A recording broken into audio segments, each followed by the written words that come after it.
Big thanks to Genesis Halifax for sponsoring this video.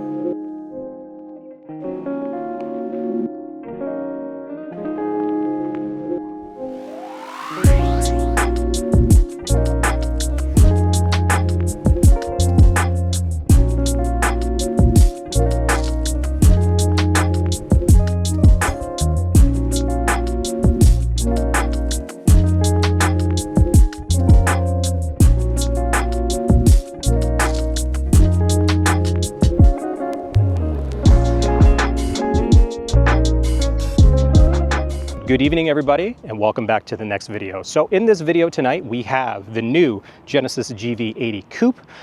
This particular model is the newest in the Genesis lineup and the newest in the sloped roof SUV type of vehicle. This particular one here is in an exclusive color to the Coupe, which is called Bearing Blue. The Bearing Blue itself looks pretty much gray, but it's still very nice. It has these exclusive wheels as well. This model, 409 horsepower from a turbocharged and supercharged engine. It has 405 pound-feet of torque as well. So tonight what we're gonna do is we're gonna drive around this area. The sun's getting nice and low. It's gonna be a great night for a photo shoot. So let's move forward with the shoot.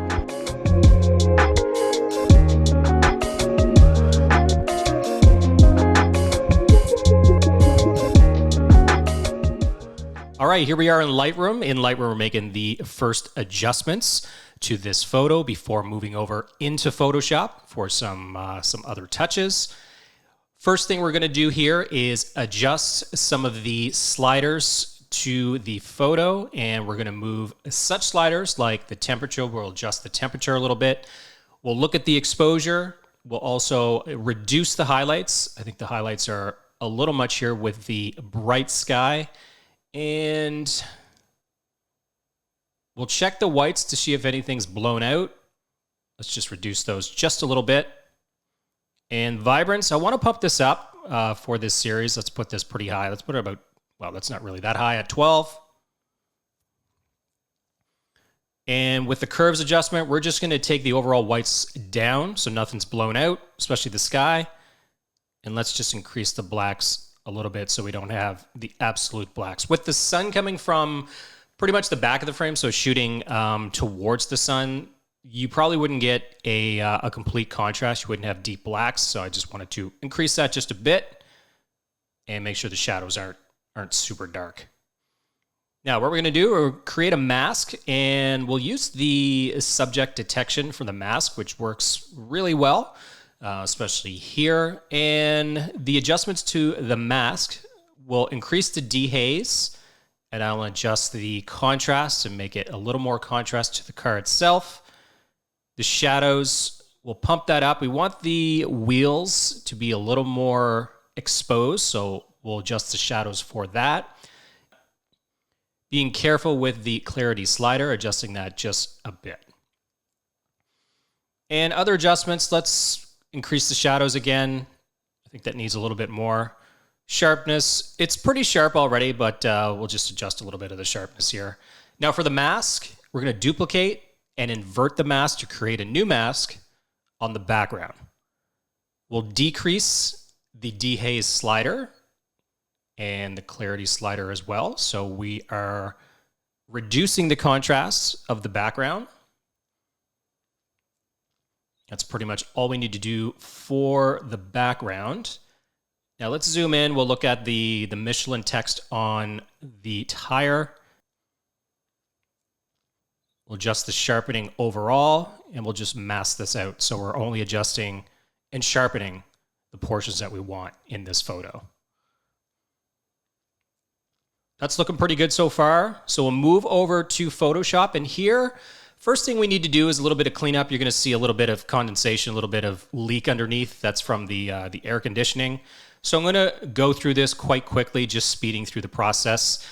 Pretty simple process. I'm using a variety of tools to take out little distractions, some of the larger rocks, some of the cracks that are in the ground as well. Just really taking that out to make it overall a cleaner photo. This portion here of the GV80 Coupe, you can see there is kind of a reflection, a different reflection on this end. I want to adjust this to make it match with the remaining portion of this bottom half of the car, using the pen tool to make a selection right about there in that corner, straight over and up to connect, right click, make selection. Feather radius of 0.3 is probably fine. And I'm going to use the clone stamp tool on all layers. And we'll do this on a new layer. And we're just copying this portion and speeding through this again just to fill this in. Increase the size of the brush, or the stamp tool, I should say. And this little portion here, pen tool again, quick selection. It's just easier so you don't get over the corners. So zooming out, you can see the difference that makes. Just makes it a little more uniform throughout the bottom there. A little bit cleaner on the photo. All right, next thing, a little smoke layer. So we'll add a little bit to the background. Now, there's not much to the background because we have these stones kind of blocking a little bit, so there wouldn't be any smoke on that because that's in the foreground. We want to separate the car a little bit from the background. So we're sampling a color, a bright color that's in the photo. This should be good here. And we're only going to put it there. We don't need it to the right of the car. That's not as far back as what we're doing here at the left. And blur, Gaussian blur. And with the Gaussian blur, we can blur that out and reduce the opacity. And around 40 or 50 usually works pretty well. One of the last adjustments here, the color balance. Color balance is adding a little bit of blues to the shadows. I like to have a little bit of blue with the shadows on most of my photos. So that's just using 3 or 4 bump to the blues and just the shadows. And the curves adjustment at the end here, we'll just reduce the whites just a little bit more, but it does fix it up a little bit there. Didn't want the sky to be too bright. And that's pretty much it for this photo. This is the GV80 Coupe, the 2025 GV80 Coupe. And I'll see you again in the next video.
Bye.